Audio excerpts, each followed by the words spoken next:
Welcome back to the Sully Scoop, where three lifelong Husker bros dive in depth on all surrounding the new era of Husker football, where our cups never run dry of the Roulade under head coach Matt Rule, made by fans for fans with J-Sul, B-Sul, and T-Sul.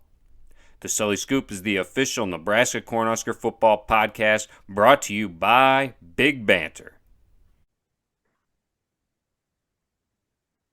We're back on your favorite Cornhusker podcast. That's the Sully Scoop. You're here with J-Sul, B-Sul, and T-Sul. And joining us this week is Bschneid, a blogger new to Big Banter, the biggest and upcoming Big Ten content media stream. What's up, guys? How's it going? Welcome back, Bschneid. Welcome back, Bschneid. Yeah, I'm super happy to be on again. So it's been a good time talking with you guys and everything. So super pumped up to be on and talk some Big Ten football. More importantly, the Big Ten football is Husker football. That's what we're here for. That's what the fans are here for. And it's the best atmosphere in college football. And we're glad to have you back on here, Bschneid. I appreciate it, guys. Yeah, and I mean, the last couple episodes we ran through our picks. We're getting our guest stars picks. So ultimately, this episode, we're going to get your picks to see where you have the Huskers going this season. Are you like J-Sul walking on thin ice, or are you like B-Sul just cannonballing in? You know, we'll see how it goes. But we could start with the Nebraska-Minnesota game that we have coming up here in 2 weeks, which will come real quick. Yeah, I mean, I'm honestly, I want to be a realist in like the season. Like, I would not be surprised if we finish like 5-7, 6-6. But I look at the team, and then I look at the other team's schedules and everything that's going on in the Big Ten West in itself, and everything. And I think there's a real possibility, honestly, for a 10-2 type of year. Minnesota right now, I mean, the stuff going on with PJ Fleck, there's a little bit of controversy and stuff. And they're losing their quarterback and Tanner Morgan. Well, Abraham's gone. They're losing that veteran stuff. So they're going to be playing young guys too. We come up on the road under a new coach. We have a coach who's going to ignite heart into our players now finally.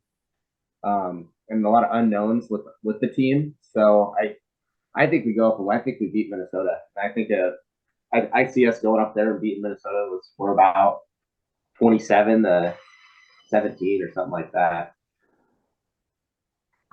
That's what I like to hear, Bschneid. It's finally nice to have somebody on this panel who agrees we are going up to Minneapolis and coming out with a W to start the season. You hit the nail on the head there. I mean, Minnesota lost so much talent and so many veteran guys. And while Nebraska's got a lot of new people there as well, like we've all said, I just think Matt Rule is the right guy for the job. And I think he's brought in, like you said, a lot of heart, and he's got the kids believing and really fighting for one another. They're not playing individual ball right now at fall camp. Yeah, and B-Sul, I'm starting to fall on that side, and I was with Chazzy. It was one of our coin flip games, but after J-Sul got me all fired up last week, I think I'm officially switching my pick over as the Nebraska Cornhuskers beating the Minnesota Golden Gophers that game, because I don't think PJ Fleck is that great of a coach, and I don't think PJ Fleck is making it out of this season. And I mean, rolling into this game, this is a must-win game for Minnesota, and for our Nebraska Cornhuskers, this is one of those games where you have nothing to lose. You get to play a tough team because it's all on the line for Colorado. If you lose to Colorado, the sky is falling. But against Minnesota, you can start out hot.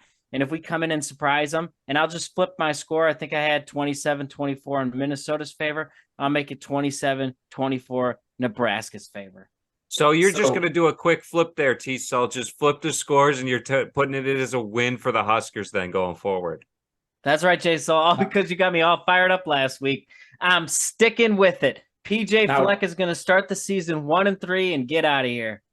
Now, T-Sul, just to confirm, you did have Minnesota winning 24-17. You are now picking the Huskers to win 24-17 or 27-24? 24-17. It's a 7-point spread right now as we're talking, and I suspect Nebraska's not only going to cover the spread, they're going to beat the spread. You know, Tiso was going at Bschneid nonstop, giving everyone a hard time when Bschneid's backing him up that he's living in a delusional world.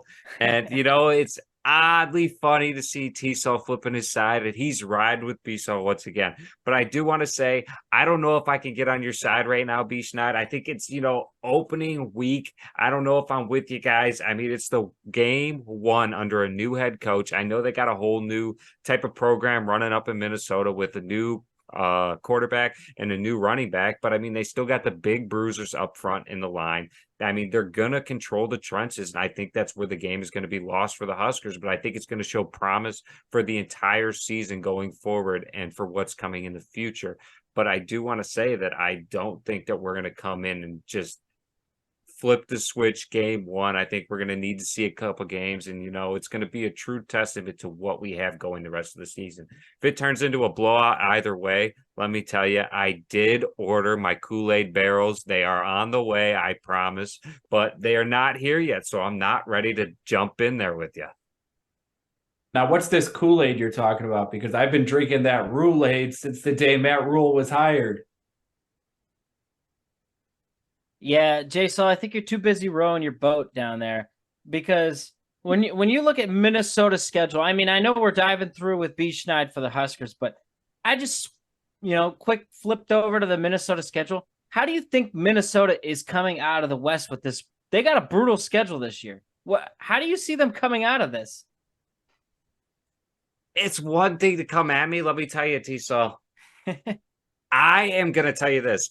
I want to flip my pick right now, but again, we have new head coaches all around the Big Ten Big Ten West, that I don't know if I could jump on their bandwagon just yet. I mean, come week 3, I might be jumping ship to another team, you know, wanting to flip my pick. But right now, I think you got to go with one of the teams that has a coach that has been there and his program is already running. And PJ Fleck is one of those guys. I mean, if you go on to beat Michigan and Ohio State in the same year, that is something. You upset one of them, I think you're going into the Big Ten championship if you can upset one of them. But, however, the only other teams are Illinois and Iowa, and there is no chance Iowa is coming out of the Big Ten West. That is why I went with Minnesota, because I do not think Illinois has that good of a team. They just run the ball, and that is why their defense looks good, is because their defense is rarely on the field, and the wheels will fall off with one injury at running back. All right, so enough about the rest of the Big Ten West teams here, because we'll get down and we'll break down some of those games here, and you can have your love fest with Brett Bielema here a little later there, J-Sol. Again, that is T-Sol who picked the Illinois Fighting Illini. Chief Illiniwick over there picked Illinois to go to the Big Ten championship.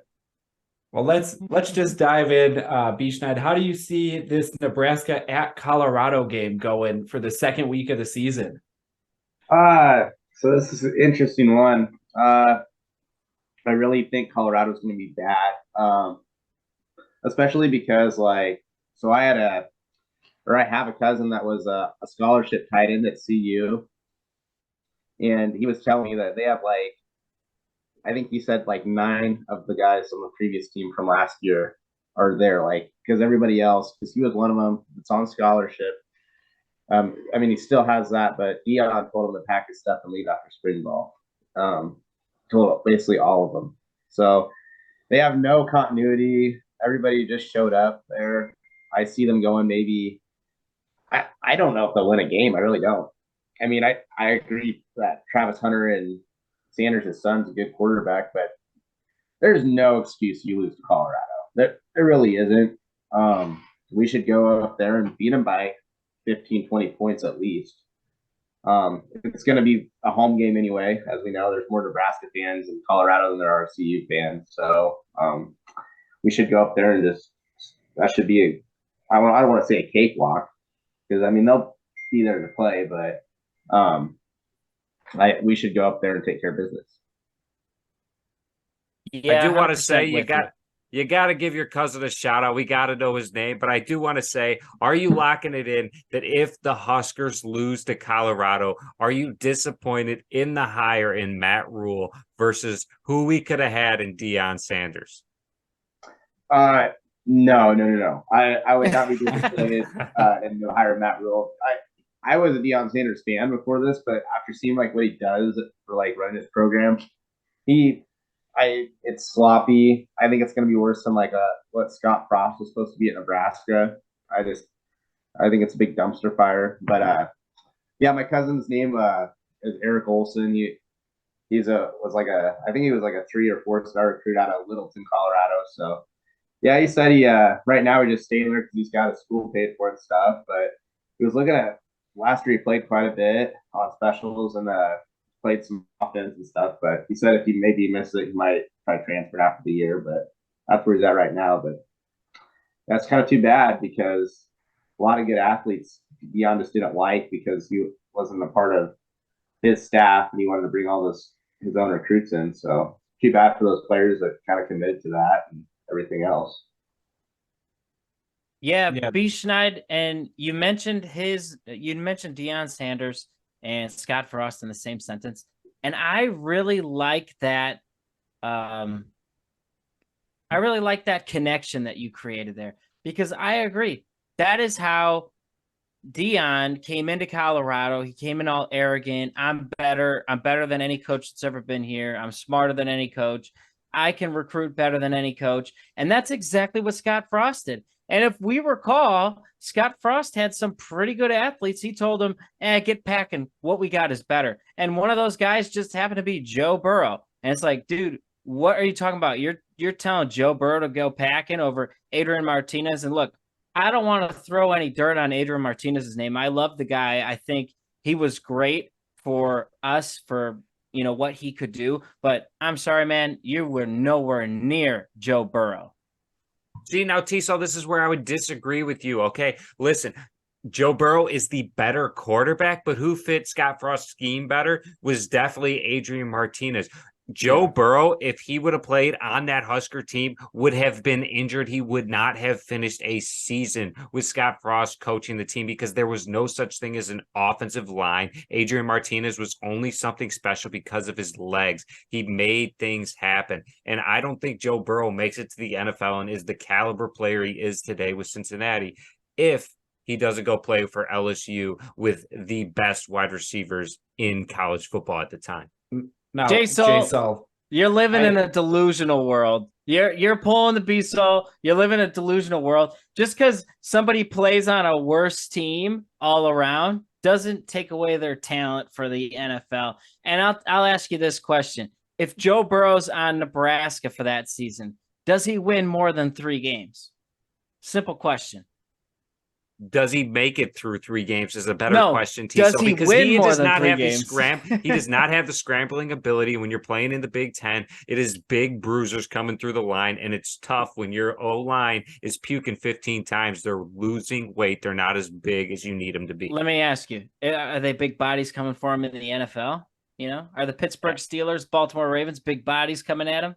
I'll tell you what, T. So I would rather stand behind the Cincinnati Bengals offensive line than the Huskers offensive line against the Louisiana Tech any day of the week. Okay, Jay, so now say that again when you have the Iowa defensive line actually hitting you versus the Pittsburgh Steelers defensive line actually hitting you. Which one would you rather take a hit from?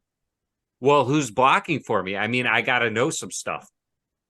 I mean, Joe Burrow's probably bigger than anyone that was trying to chase him down in college.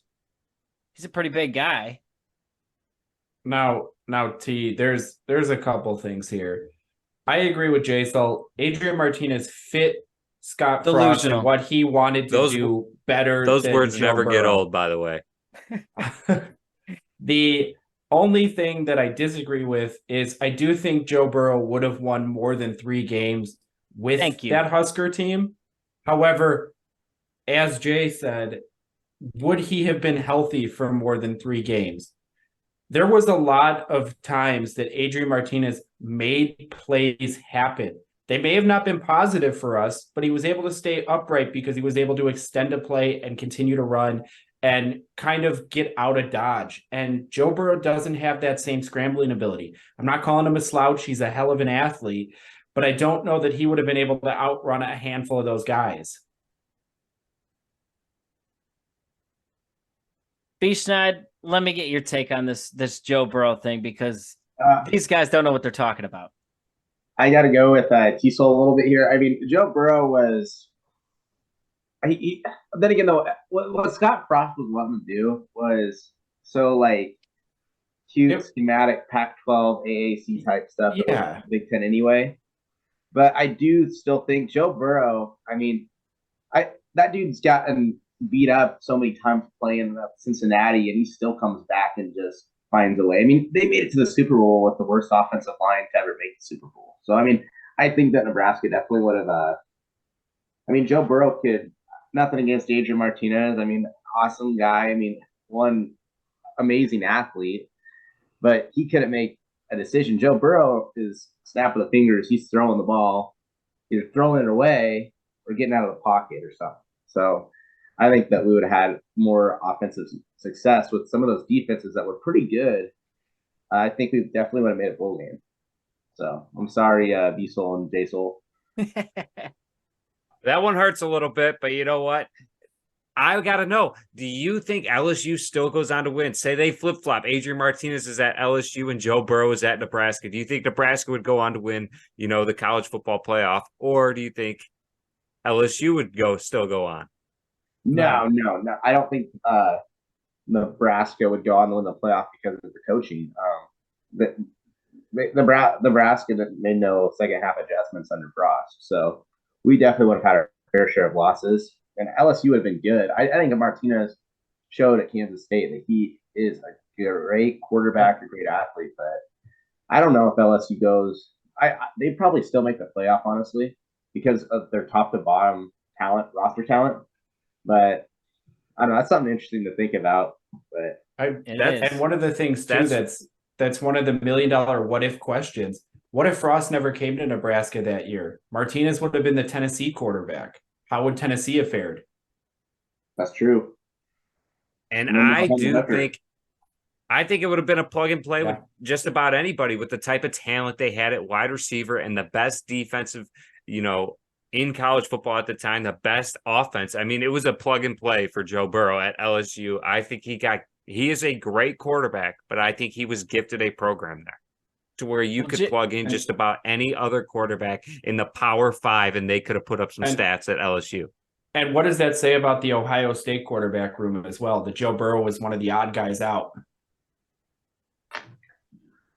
It says that their coach is an idiot. I mean, that's really what it comes down to in that room for me. I'm sorry, but CJ Stroud doesn't even touch him. JT Barrett doesn't touch him. So, I mean, they were clearly in Ohio State looking for a quarterback who could try and do it all, almost like a triple crown. He can throw it deep and run it type of thing. And Joe Burrow's not going to be able to run with JT Barrett or CJ Stroud, whichever guy he was competing with. I think it was Barrett, but that's what it tells me. Because, I mean, ultimately, when you look at these guys' futures in the NFL, Joe Burrow looks to be a future Hall of Famer, and JT Barrett is a no-namer. But it's a different level of football, T-Sol. I'll tell you what, college football is different from the NFL. You want a different style quarterback. That is all I'm saying. You want more of an agility, athletic quarterback at college because more stuff is going to be breaking down. In the NFL, you just want a guy you can plug in there that can get the ball to the playmakers. And Jay, so how did that work out for Ohio State? Can you just connect my memory back? Because I can't remember. Did they go in after getting rid of Joe Burrow and win any championships? Who had the best wide receivers in college football that year? Who had the best offense in college football? Who had the best team around the quarterback that year? Well, J-Sol, Jamar Chase and Justin Jefferson are the two best wide receivers in the NFL. So you think Martinez could have hit those guys on a deep route? You think he would have landed the ball right in their breadbasket as they're walking into the end zone? You don't even have to land it in the breadbasket with that kind of talent. Their breadbaskets everywhere. Just throw it up. Now, one thing that Jay's right about here is that LSU team was stacked top to bottom. Doesn't matter if he's just talking offense. That team was good, and they were loaded. I don't know that Martinez would have been the same playmaker that Burrow was for that team. And I'm not saying that, but that team was loaded, and they still would have been in the playoffs. Yeah, Adrian Martinez might not have been, but I would have been. Listen, you just got to throw the ball up, and those guys are coming down with it. I don't even care what side of the field you're on. Just throw it up. Jamar's got it or Justin's got it. I mean, it would be so easy to be quarterback in 2019 at LSU. Soul, you gotta. It's changed so much though. Like, does Jalen Hurts ring a bell? Like, he was a stud in college. No one ever thought would be a stud in pro, and now he's like a top 3 quarterback. And Burrow, I mean, he was balling as a rookie until he tore his ACL. I just, and Tua's now kind of a stud. I think it's kind of the narrative's changed. I don't know why you guys are dissing on Joe Burrow, because we could have had, if we would have took Joe Burrow, I think we would have been better off. Yeah. But do you think he is the same Joe Burrow today if he would have gone to Nebraska? I don't know, could have, would have, should have, but we know what he is. So, I mean, yeah. The fact is, Nebraska rejected a legacy player who was a stud at quarterback. That's the thing. They didn't let him come in and compete. Scott Frost could have been like, I'm taking Martinez, but you can come in and take the job from him. Yep. And Bschneid, that right there is the recipe for disaster, and I think the undoing for Scott Frost. It's a legacy player that he didn't want. And you saw that again with Raiola. He blew him off for a visit when he was in Arizona. I mean, that right there is inexcusable. His uncle's on the staff. His dad was a legacy player and a Hall of Famer for the Huskers, and you just blatantly blew him off with a visit. Yeah, unfortunate. Yeah, but I do want to point out to the most important thing that Bschneid said in all of his points as he was arguing on my side against you two, is he said that the most important thing about those Nebraska years is the horrible coaching we had with the no halftime adjustments. And that just goes right against what Jaso was preaching, the last 2 weeks, about how Scott Frost is the best offensive coach he's ever seen his entire life. But Joe Burrow would have had to overcome that with the Huskers, right? That's again, you finding yourself in a B-Sol world, a delusional world here, T-So. I never said that. I said he was a good offensive coach. He could score the ball, but how am I delusional? I've been the one saying he doesn't make halftime adjustments. Let's calm down there, Frosty. He is not a good head coach, but an offensive coordinator, he was not bad at. I mean, you go see his offense down at UCF. I mean, stellar offense with, all those quarterbacks. I mean, Milton was an absolute stud for him. And then you go into Oregon, and that was the high-flying offense that he set up in Oregon. I mean, he runs a West Coast offense, but he knows how to score the ball. Was he ready for a head coaching job? No, he definitely wasn't. Even though he was a head coach at UCF, he was not ready for the big stage. Well, Jason, I don't think you're going to get anyone on this panel to agree with you in those points that you're making. But we could jump to the next game. Bschneid, how do you think the Huskers will fare at home against Northern Illinois? So, I mean, you look at Northern Illinois and Louisiana Tech. I mean, Pets those in his wins. I mean, you lose those, you got a problem. I mean, no one's going to pick against them, even like Georgia Southern last year. So those, I got a 4-0 going into Michigan. And okay, we're 4-0 and Michigan's 4-0. It's going to be game day. Right now, I saw that the NBC has the time slot for like Illinois and Purdue or something for the night one, but that would change, I think, because if they really make this a big noon kickoff, I'm going to be really upset. Not only as a student, like going all the games and stuff like that, but you got to play under the lights. I'm tired of this. Like, even the CU, it should be a night game. So I think if it is a night game, it'll help us. Here's the thing. Michigan, top to bottom, their roster is insane. So, I mean, okay, I'm going to pick Michigan, but if Nebraska's 4-0, I mean, we played Michigan tough the last time under Frost, and we got the same offensive line, like veteran. We got veteran defensive backs. But, I mean, it's just going to be interesting to see what we have. I mean, we'll have to see how our quarterback play really is, because our receiver's a big question mark. Running backs should be good. That should be the strength of the team, but we'll see. So if we run the ball good and everything, I could see us being competitive in the game and possibly pulling off the upset. But I'll just put us at a loss just because that's the fair pick. But I think what'll dictate is how, and we'll know this by this game, how our front three defensive linemen play, because Michigan's got like all their offensive linemen are going to play in the pros. So that's where we'll find out. Okay, so yeah, I guess I got us losing that one. So we're 4-1. And Bschneid, I agree with you on that side. I've got us going 4-0, going in with Michigan coming to town. And that game, it hurts to pick a loss, but it's one of those things. Michigan, how much better are they than the last time they came to Lincoln? I don't know that they're a lot better. It's still a good team. I just don't know. The hard part is we don't know what this Huskers team is going to be. And I mean, realistically, 4-0, Jeff Sims leads us there. The running backs are doing good. It's a lot of RPO.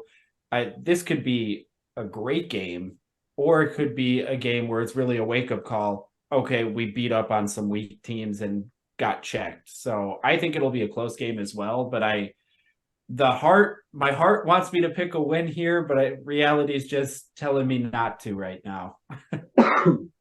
Absolutely. Yeah.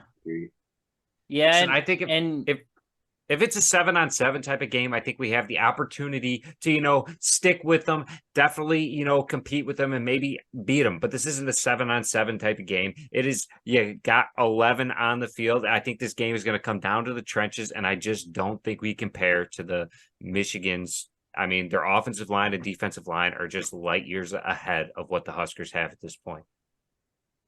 But we do have a couple of question marks that could be X factors, like Jeff Sims. I don't know if I'm sure you guys saw the post of the photo of the four guys who got the single digit numbers for their jersey. Jeff Sims towers over the other guys, towers over them. He's a big dude and he's fast. I mean, if you watch his Georgia Tech highlights, he can take a 60, 70 yarder to the house, and he can also throw up a deep ball. He could do it all. So he's an X factor that we just don't know yet. And Gabe Irvin Jr. is another X factor. Like, this guy is freaking built like a horse now. So who knows? If those two guys have a season of their life, watch out. Nebraska's a sleeping giant with those two. I think with what you're saying though, T, is you don't know how much Gabe Irvin you're going to see on the field. And I love Gabe. He's, even as a freshman, the guy was making plays and then he got hurt, came back towards the end of last season. You just don't know if he's going to be able to stay on the field. Anthony Grant is a violent runner, which I think is really going to help. But Jeff Sims, like you said, it is a quarterback built like, he's bigger than our linebackers, but I would say he's a quarterback built like a linebacker. The guy can take hits. He can bounce off hits. And he's got a beautiful deep ball. The part that concerns me is who is he throwing that deep ball to now, especially with the news this past week of Xavier Betts leaving the team. And, that one hurts, but obviously team's going to rebound, and we got a lot of playmakers there. Just hope some of the young guys can step up and help replace Betts this year. Yeah, and B-Sol, I'm not sure how much Betts was going to play, and I think maybe that was part of the issue for him, because you look at some of these names, and I know that the our lads or whatever.com penciled him as the starter because they just figured, but Josh Fleeks is now, he got sent home for weighing too much, and then 2 days later he's back. So how much overweight could he have been? And you got Billy Kemp. Billy Kemp looked like a monster. Marcus Washington should have a big year now that he's back. And then you have the question mark of Malachi Coleman and Isaiah Garcia Castaneda.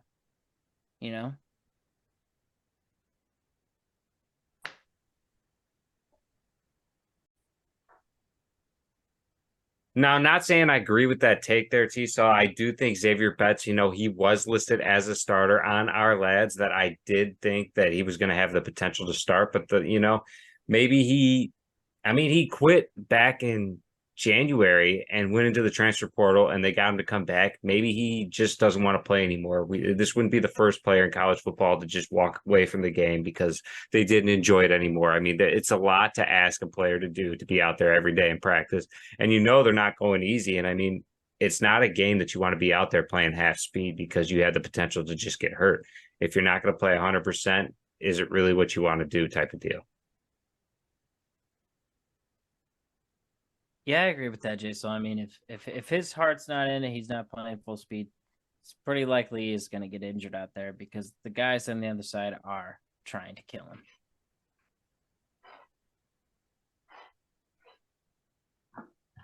What I do want to say, Bschneid has us 4-1 at this point, but before we have the ability to move on and keep getting those picks, we got to lock in those those points. I want to know what you got to end the final score of all these games going forward. I mean, you got. Okay, so I think 27-17 Nebraska or Minnesota. I think. Okay. Dang, I might regret saying this, but I got us beating CU like 45-17. I got us beating Northern Illinois at home like 49. Let's go 14. I mean, that's kind of unpredictable, but I mean, the sky's the limit in some of those games. Louisiana Tech, again, we should win that one about like 56-7. I think in one of these games, our defense is probably going to lay an egg, just get lazy in the fourth quarter. We might give up 21 points or something, and then Michigan. Let's see. I think Michigan's going to be kind of low scoring a quick game because both teams are going to run the football. It's going to be looking like we're playing like 1993 football. I think it'll be kind of cool to see. I think Nebraska loses a close one, 24-23. So, and then that brings us to Illinois, doesn't it? Yeah. Yes, it does. And it's on a Friday night, so that'll be interesting. But I mean, it's not like you're going to play at Penn State and a whiteout. So, and I know Illinois is good. They got Bielema, good culture. I really think the thing is talent wise, we match up with every team so far besides Michigan. I really think, and I might regret being the optimist, but I think we go up to Illinois after losing the close one to Michigan. I think Rule gets that belief in his players. Like, we just hung with the number 2 team in the country. We're getting respect. They're still ranked, or they might not have been ranked going in that game. Now they're ranked because of that game. I think he gets his players to go up to play at basically a high school field in Illinois and win. I think we go up there. I think we beat Illinois like about 31-20. I think we're 5-1. I really do. I think the confidence after the Michigan game is in the players. I completely agree with you on that. I think that Illinois game on a Friday night, I think the Huskers are going to be coming off such a high, knowing that they hung close to Michigan. At this point, it's 2 more games to get back to a bowl game. The offense is clicking on all cylinders. The defense has belief in themselves after hanging with Michigan and really holding them basically holding them to a close game and under 30 points. There's no reason that this team doesn't go down to Champaign and just win. Absolutely. Well, so I've been asking that question for 3 years. It should have been easy for 3 years to go down to Champaign and just win, and they haven't done that. To me, Illinois is the team to beat in the West, and I think if you are able to top Illinois this year, you are the West winner. Look at the last 3 coaches to go to Champaign. I don't see a T-saw. I see Chief Alanowick down there. All I see up there is a Gopher rowing his boat. Can't hear anything. I just hear splashing.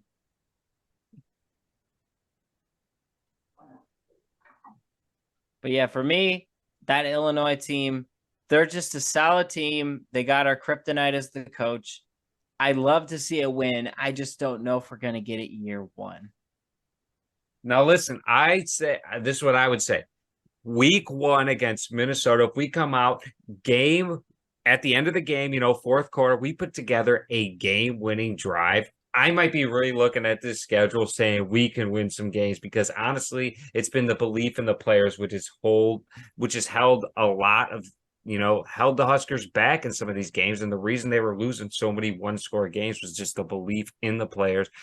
Everything that could go bad would always go bad. So, I might be willing to flip that Illinois game because I don't think Illinois is anything special. They just have a running game, but that's Big Ten football. So I do think their offensive line is better than ours, but I think our athletes are better than Illinois' athletes to where I might be willing to flip that, but I am with T-Star on this one, giving the Huskers a loss. Thanks, Chief.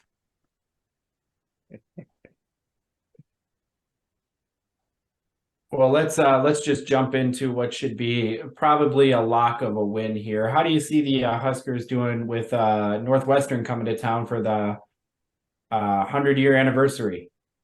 Yeah, I was about to say when I was getting this one, this is going to be one of those games where everybody's taking a lot of shots in the parking lot for tailgating. We lose to Northwestern, that is going to be bad, really bad. So I'm going to pencil that as a win. I think that it could be a game though we could play sloppy because if we're coming off of, Northwestern's still a Division I football program in the Big Ten. So even though they could definitely be 0-12 this year, I can see us being a little cocky going into this game maybe, and everybody riding it high. Nebraska's going to be getting talk of possibly a dark horse playoff team, even though they have the loss to Michigan because people, how people talk. So I think we go in and I think we beat Northwestern, kind of a scary game, but I think we beat them like 35-28. So what's that put us at? 5-1. That's 6-1 now there, Bobby. You've got us bowl eligible at the same time that I do. Absolutely. I don't know if that's a good thing. Yeah. I do not either, but I do want to say, just like you were saying, people are already talking about playoff berth, and I do want to tell you, the guy right here, Sully himself, has already been talking about it. He's already been shopping seats. Hey, Sully, I do not think the Huskers are going to be in the college football playoffs this year. I think this is a build year. This is a year we're going to make it to a Big Ten championship game. And then when the playoffs do expand, I think Nebraska will be at the point under a rule that we are back in contention to get that at-large bid and be in the playoffs in the near future. Honestly, see, when we say that, like when you say it, Diesel, some people might call you crazy, but you look at the schedule, you look at the roster talent, you look at what the coach is bringing in, a new coach.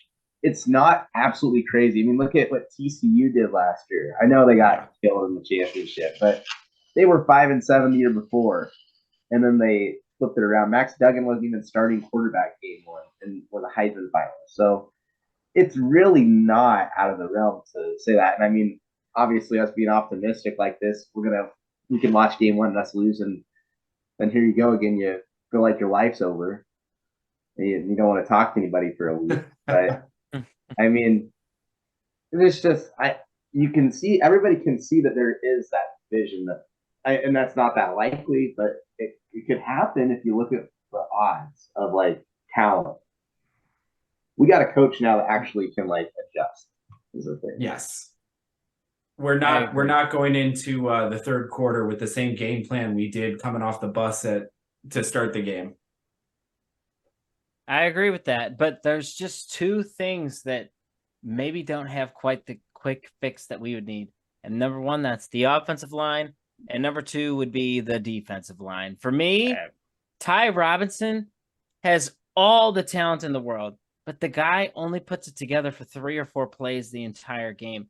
And those plays are spectacular. But literally, if that guy could just learn to I think he said he got called out last year, the coaches wanted him to play mad.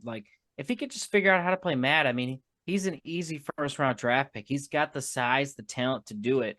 And right now he's showing that he's an undrafted free agent that hopefully is looking for a practice squad or a workout, or, he's got to put that together. He's got to figure that out with himself. And the offensive line is unexcusable. Hold on. Are you telling me that Ty Robinson is more talented than Garrett Nelson? Is that what I just heard from you? Because Garrett Nelson was just an undrafted free agent for the Huskers, and I believe you said he was the best player on the defense last year. B-Sol, here's what I got to say, okay? Ty Robinson is more talented than Garrett Nelson, but what Garrett Nelson did on the field is completely different. Garrett Nelson showed up and showed out for himself more so than the unit, because the unit didn't play well together. We saw that giving up, 40 to 50 points a game. But Ty Robinson, I mean, he's got all the talent in the world and hasn't put it together yet. I hear what you're saying. That makes good sense. For sure. But T-Sol, though, on the offensive line, okay, that's so weird because Rule is like actually optimistic about the offensive line, and like he reveals the truth. So I really actually think that our offensive line problems were scheme. I really do. I because we have that talent. Corcoran was the number one player in Kansas. Ben Hart was the number one player in Minnesota. Which guy was? Oh, it wasn't Ben Hart. Like pretty. I thought Bryce Ben Hart. Yeah. And Prochaska was a 4-star guy. Was he from Omaha? Elkhorn, yeah, in Omaha, suburb of Omaha. And he was a 4-star guy. And Nerdine Newelly's going to be back. Ben Scott could win the Remington Award this year. Yeah, I saw that. Ethan Piper got voted for a single digit, so he's clearly going to be in the mix. And then you're also not even factoring who am I forgetting? Not gosh, I can't even think of his name now. Well, and I got the thing pulled up right here. Guard. Or did we say we said Corcoran already? The Levitsky or whatever his name is. That guy? Oh, I was thinking Henry Levitsky. Him, it was someone else. I guess we got Corcoran, Newly, Ethan Piper, Prochaska. We got Bryce Benhart, Ben Scott. The only other ones would be Henry Levitsky and Justin Evans Jenkins, but he was redshirted last year. Okay, yeah. So I mean, Sam Sledge? No, he's a new guy. No, because I think I honestly think our offensive line has the talent is there once again. I really thought it was, but then again, we also could have the worst offensive line in college football. So. I mean, I'm with you there, Bschneid. I do think this offensive line has potential. I'm just saying we haven't seen it. But, if it was scheme and coaching or whatever else, or maybe they just didn't like his coach, so they didn't want to play for him, who knows? We'll see it fairly early. And if those guys can figure out, how to block for longer than a second, I mean, you're talking some guys could just really go off this season. And then that's when there's going to be some shocking games. And if the offensive line figures it out, don't count us as an L for Michigan. I mean, because how likely is it that Michigan's going to go have an undefeated regular season for the third year in a row? I think that's pretty unlikely.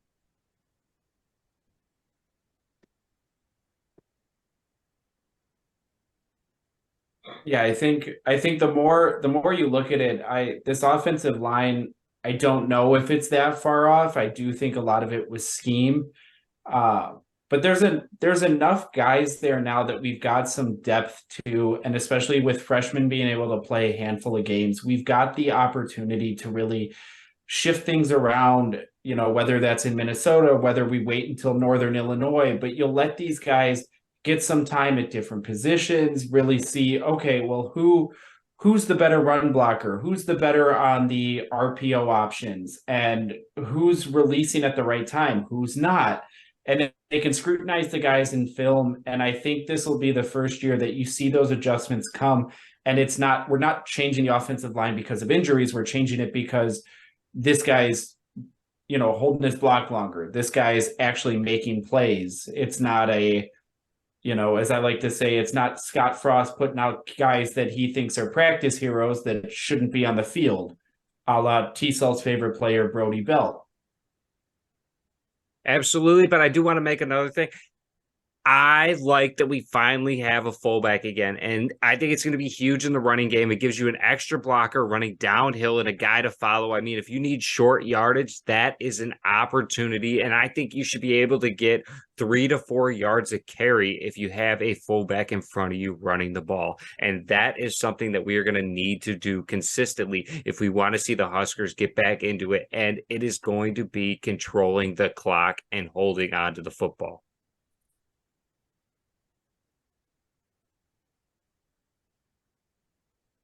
But I'll double down from a couple weeks ago. I suspect we are going to figure out the run game, especially in the week early schedule. And if we are going to go out there and beat Minnesota, it's going to have to happen on the ground. And I suspect Gabe Ervin is going to have a ton of touchdowns come Michigan week. A ton or 7?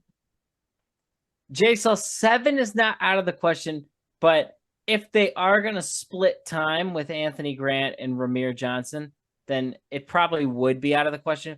But if he comes running out of the gate, T-Cell, are you feeding the ball? Are you backtracking on your hot take? You Yes, had locked in Bschneid, this is 7 touchdowns through 4 games. That is just one of T-Cell's hot takes so far this season. He actually claimed it as the hot take of the season until we heard about 3 more the next episode. PJ Fleck. That was PJ Fleck, and Jasel's trying to deflect because that's his West champ over there that no one else in the world thinks is going to be winning the West. Well, T-Cell, let's not even backtrack to Minnesota. That's already a win. We've moved past it. Bschneid, let's jump into that Purdue game. How do you feel about Purdue coming into town for homecoming? I mean, it'll be interesting. I got the new coach, the Illinois defensive coordinator, I believe. And they got Hudson Card coming from Texas, who's a solid quarterback. He's about just like Casey Thompson. Him and Casey went back and forth at Texas. So, I don't understand. Jeff Brom was a really good coach, I think, and Aiden O'Connell was a stud of a quarterback. So I don't think Purdue's going to be that great this year. I can see Purdue being under 6 wins. So I think that's a home game. So I think once again we take care of business. I have us right now. That'll be what, 6-1. This is game 8. Yeah, I think we take care of business against Purdue in a 31-24 home win. We pull away in the fourth quarter. It's close. Purdue shows up a little bit, but now we're going in 7-1 in East Lansing, where we got a night game. I'm predicting NBC. It's gonna be pretty hostile. I think Michigan State. I don't think they're gonna be that good though. They lost Peyton Thorne and the wideout, both transferred out, and Tucker's just interestingly I don't know. They're such an odd team. They go to the Cotton Bowl one year, and then last year they were terrible. So it's still gonna be an interesting game. But I do think that Michigan State will have some wins. They're Michigan State. They have the talent. So I think we go up there, and by now, we're 7-1. We know how to pull away in these games. So I think it's going to be a close game through 3 quarters going in the fourth. I bet it's going to be like I say like a 13-13 ball game.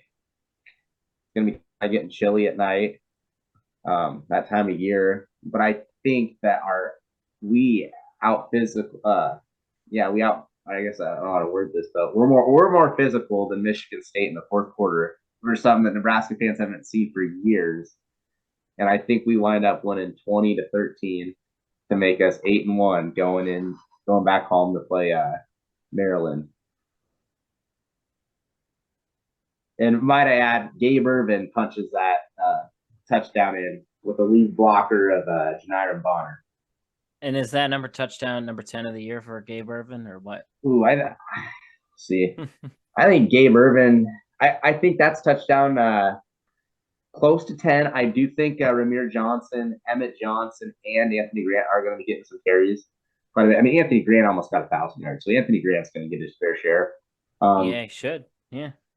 So, but I think Irvin is just, when we get inside the 20 this year, I think we're just going to line up power I and just, especially if our line is what I think can possibly happen is doing. You never know. So I guess we're in the Maryland, and this will be an interesting one. I mean, got Tua's little brother, and they're a good. I like their coach. I mean, what they've done, they're not a bad team for what they've kind of built up. Shoot, I'm just looking at the rest of the games because I know I'm going to pick the last two, and I'm going to do this as someone covering Nebraska football, being like trying to be a realist in this, but it's tough to be a realist. It really is. Well, I look at all these games I mean, there's not a game on the schedule I don't think we can't win. I really don't. I mean, Nebraska has the count. I think so. We're obviously number one in the West. We haven't lost a West game yet. Maryland comes in, and I haven't set a time for it. I'm assuming it'll be like a 2:30 kick. I think we wind up. I think we just kind of keep this thing rolling. I really do.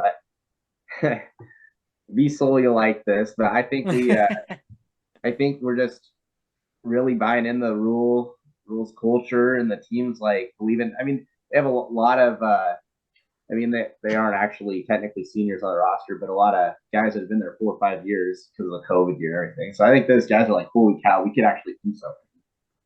So I think they go and take this game in a 27-14 win that puts us at 9-1 going to Madison to play primetime football on national television. And I think Wisconsin will be.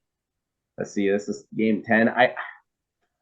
I think Wisconsin will have more success than because Fickle I compared a lot to Frost, but Fickle could actually have in-game adjustments. At least it seemed like. I think Braylon Allen will have a bounce back year. I mean, they'll still find ways to get him the ball because he's a dude. It'll just be interesting. I think Wisconsin's going to be the new Ohio State. I guess the West, the next year we're not going to have those. So I think Wisconsin will be tough. But a lot of these players on this team, I mean, last time we beat Wisconsin, I think was was it 2012? 12 or 13 is one of those 2 years. Okay, well, I think that these players see that we've been so close so many times, and of course that's what we always say. We're so close to this and that, but I think they go up there at Madison in the night in the cold, and I think this is kind of where, because I think I see Wisconsin being about like 7-3 at this point. I think they might have started out pretty hot. I haven't really looked at their schedule, but they're going to have their losses. And I think that someone like that Mordecai, I think the cold's going to get to him. I think that I think Nebraska's going to, for once, be the more physical team against Wisconsin. I think we run the ball, control the clock pretty well. I think Anthony Grant and Gabe Irvin each have 100 yards rushing. I think only thing that could hurt us is if Jeff Sims throws a few picks, which I really don't see us. This might be a game where we only throw the ball 15 times. That obviously depends on how our running game looks, but if we go up there, I think we win a close one where we only score 17 points, but we hold Wisconsin because they can't.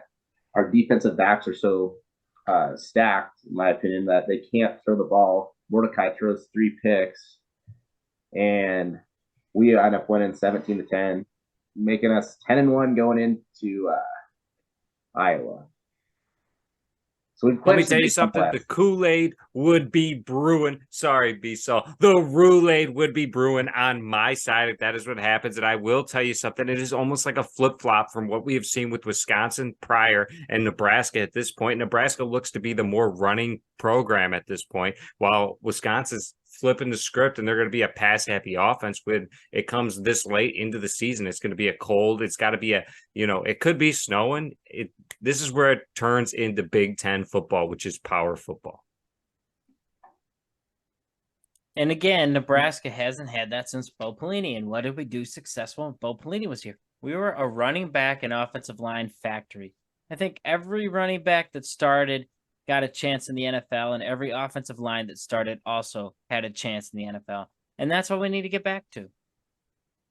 Yeah, it's getting back to playing physical football, which is what Matt Rule's recipe for success is. And I completely agree with Bschneid. I think Matt Rule having familiarity with college football, with the NFL level, and then also with some of these players that he's brought in, I think really helps set Nebraska up for success. And like I've told everybody, this team wasn't that far off the last couple of years. You're a handful of mistakes away from that 3-9 season from being 8-4, 9-3. I mean, realistically, those were a couple mistakes away, and it could be a whole different ball game. But this is where we're at. We've still got a talented roster, and we match up well against everybody in the Big Ten here.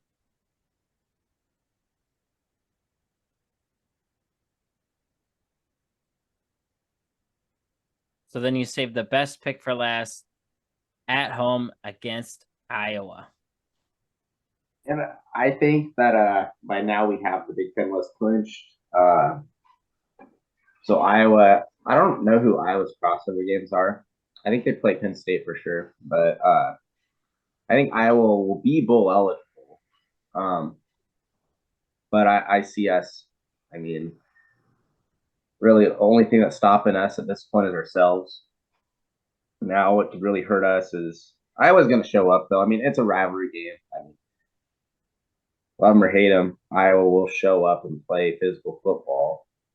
So I think the only thing that could really hurt us is us beating ourselves or an injury bug. And you haven't factored that in. So it's going to be a game where if a guy like Jeff Sims does go down this late in the year, could a guy like Shepard Purdy or Heinrich Harburg come in and play solid enough to keep us going? We have more talent on the roster, obviously, than Iowa. We always have when we play them. They just outcoached us and been more fundamentally sound. So I think we play a close game. But I think Tristan Alvano kicks the game-winning field goal from 46 yards out to make it a 17-20 win for the Big Red to bring us into Indianapolis, where we actually will be playing Ohio State instead of Michigan. I think that's who we'll be playing.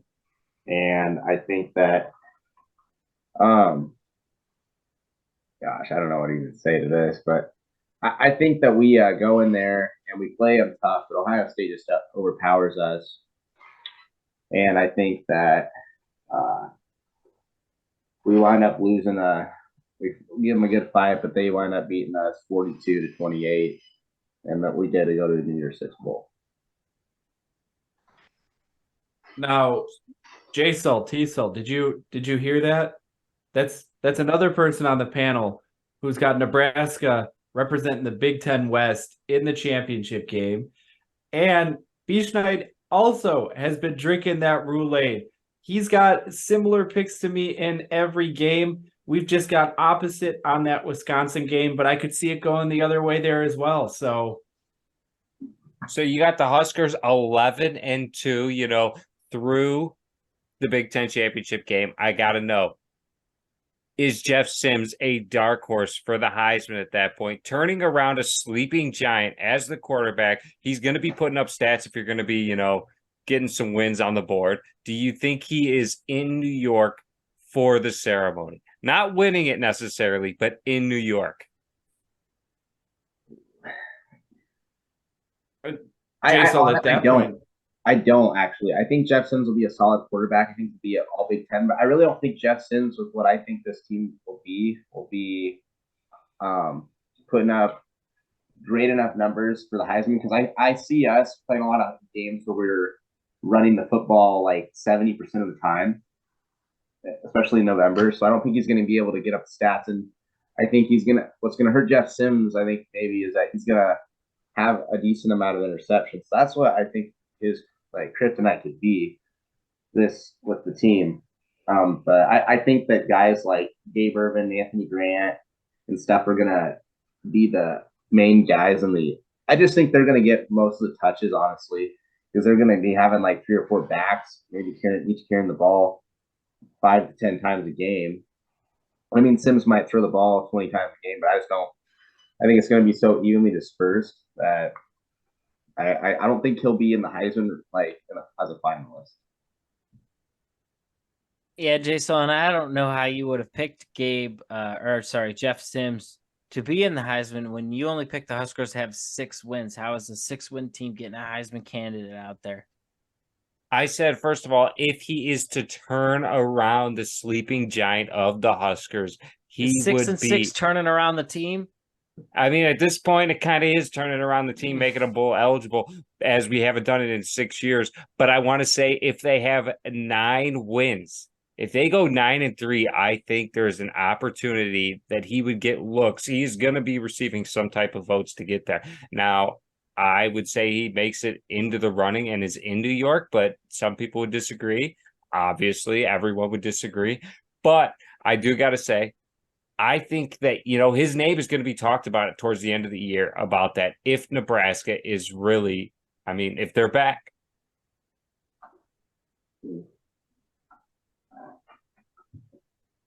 You do prove a really good point there. The quarterback is going to get all the love, and so I definitely could see that being a possibility, a solid one.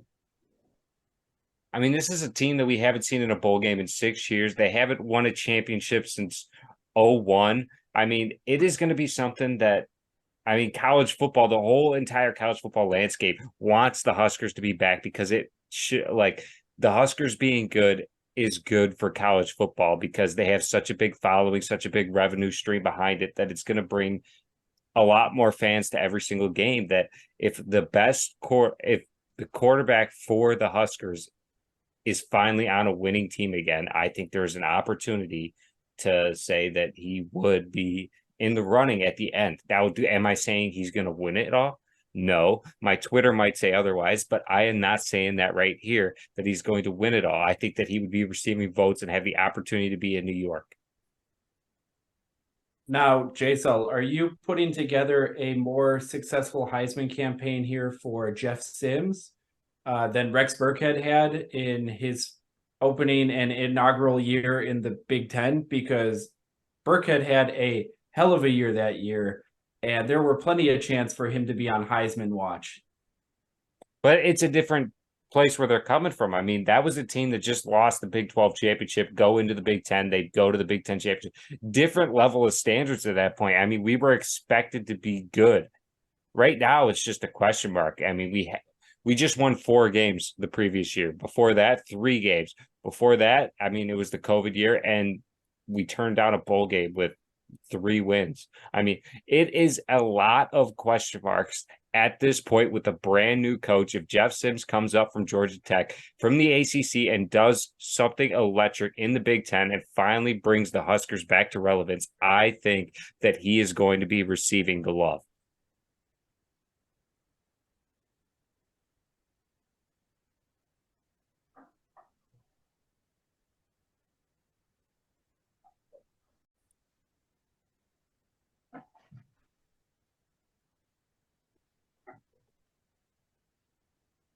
Well, let's just jump into it here, Bschneid. I love the picks on how you finished the season. And listen, Jason, I agree with you. I think if the Huskers do go 11-1, I do see Jeff Sims being in New York for the Heisman ceremony. But Bschneid, let's see who you have as your offensive MVP for the season this year. Okay, would it be bad if I had Coase? or is that because what I'm thinking? I'm thinking Gabe Ervin and Anthony Grant are my MVPs. I think they're a 2-man power, like kind of like with Donovan Edwards and Blake Corum at Michigan. But I guess if I had to pick one, I think Irvin overall. My man. So Right there I think with you. both of them are going to be. I think both of them could both rush for over 800 yards apiece. I have no issues granting you the ability to call for the running back room there because I think we have the most talented running back room we've had since maybe the 2012 season, 2013 season. Agreed. I mean, we had some pretty good running back rooms. I mean, we had Rex Burkhead with Amir Abdullah. We had Roy Halou with Rex Burkhead just in the recent years, and that doesn't even touch our championship years.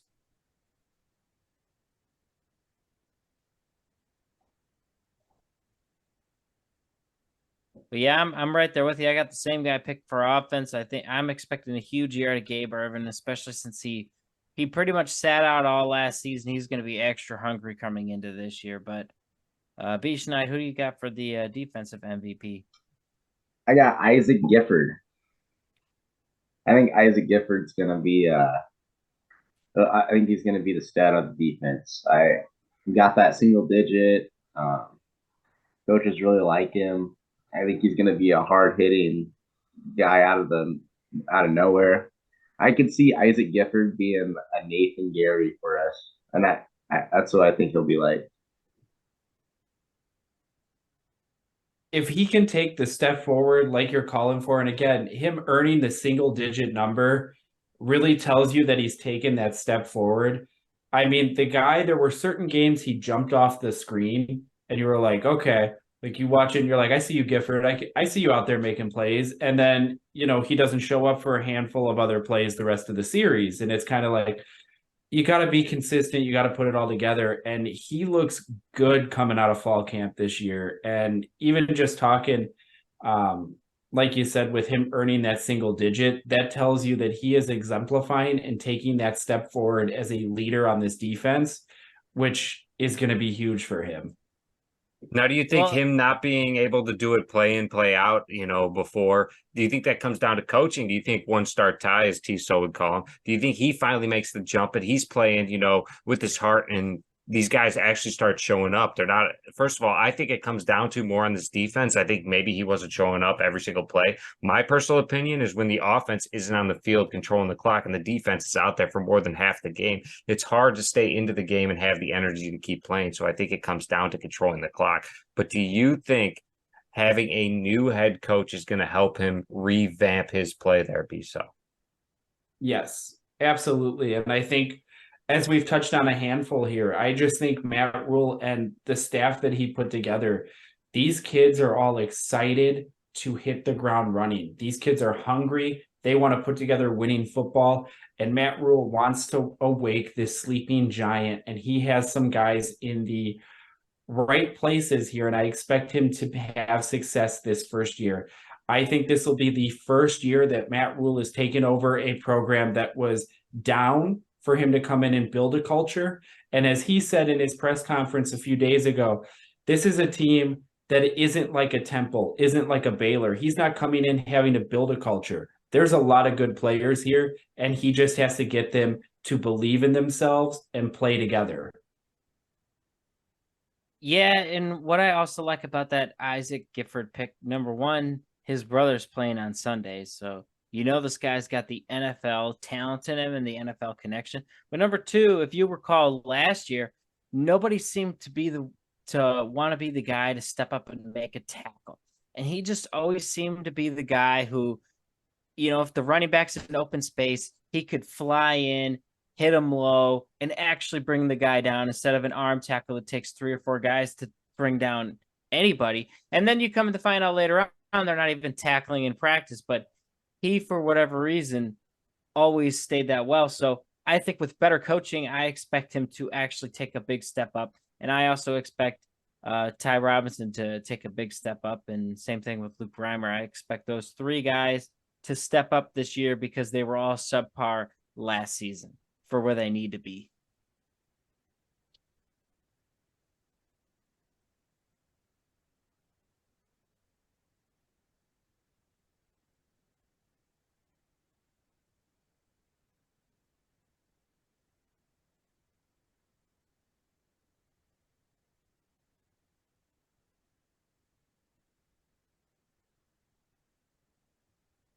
Nobody had Billy Kemp though for the MVP. I was debating it, but I decided to go Irvin at running back over wide receiver. I was shocked when J-Saw picked Marcus Washington over him. I thought Billy Kemp would have been the easy pick for wide receiver. Yeah, but he's a smaller target. I think Marcus Washington out there is a bigger target. I think he's going to open up the field. And I do think Billy Kemp has the talent. He's got the speed. I mean, it's going to be a lot going on there. And I think he's got the ability to, stretch the field. But I think Marcus Washington is going to be, the target when it's coming down. And Jeff Sims has to scramble. He's got to find a guy. I think Marcus Washington, he went through it last year with Casey Thompson trying to find an opening because our offensive line would break down every single series that he's going to be the guy that's always looking for an opportunity to find the open spot and get Jeff Sims a target out there. Speaking of guys looking for the open spot on the field here, especially when things start to break down, it'll be such a blessing and a nice thing to see. And I'm trying not to jinx the kid. I feel so bad for him, but Thomas Fedone looks so good at fall camp right now that if he can make his way onto the field, this Huskers tight end room, especially if Gilbert can get his waiver, that tight end room is the best in the country between Borkacher, Fedone, and Gilbert. Yeah, Beasel. I was actually just about to bring that up because I've been so I did have the running backs, especially Irvin as my MVP. But when you look at it like a player you cannot live without, possibly, I think Fedoni might be the guy potentially that you could be because he's going to open up so much. I mean, he looks massive, so he should be able to block. And I mean, what it sounds like, they're lobbing it up to him in practice, and he's mossing guys. So I think that he might be. Because I picked my MVPs for the strength positions on both sides of the ball, secondary and running back. Right? If I were to pick guys you cannot live without, I think it'd be Fedoni. And I'd also on defense, I'd have to say, I'd probably have to put Luke Reimer because I'd say those are some question mark positions, or not question mark. There's talent there, but your depth is not right. Yeah. I mean, if Arik Gilbert doesn't get the waiver, and then that's gonna hurt. But like you said, if we get Arik Gilbert, Fedoni, Borkacher, Bonner, I mean that, like you said, it could be one of the best in college football. And especially we'd be able to keep everybody healthy. A lot of if they're healthy, if they're fresh, if they're rotating in, and especially with all the power football that we want to be running here, just picture power eye, 2 tight ends out there, and Jeff Sims fakes it, and those tight ends are bigger than everybody else on the field.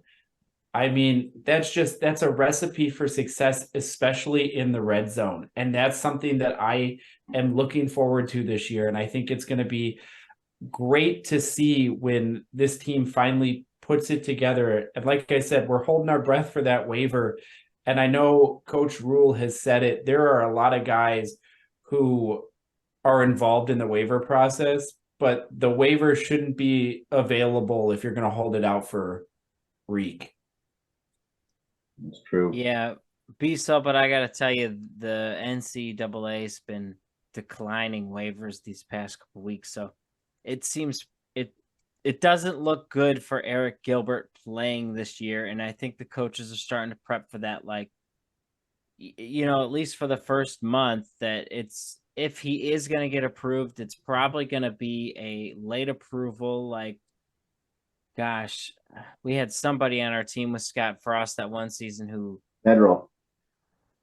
yeah, exactly, the QB. Yeah, that's right, the backup QB, and at that point it was just too little, too late because Martinez had already been knocked out in a couple games that you wished you could have had that quarterback depth that season, and you just hope that doesn't happen this year. If like Fedone goes down, knock on wood, doesn't go down, but if he does, what are we sitting at depth wise? Yeah,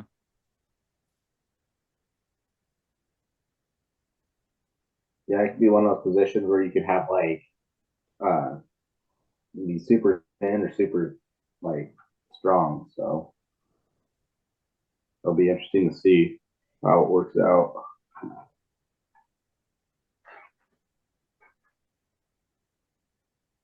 Well, thanks for joining us for another week of the Sully Scoop. You're here with J-Saw. B-Sol. And T-Saw. And thanks for joining us for our special guest this week, Bschneid. Thank you guys again for having me on. It was another good one, and keep enjoying being a part of and listening to you guys throughout the weeks and stuff. So I really appreciate it. And go Big Red. Go Big Red. Yeah, thanks for coming on, Bschneid. It was nice to have you.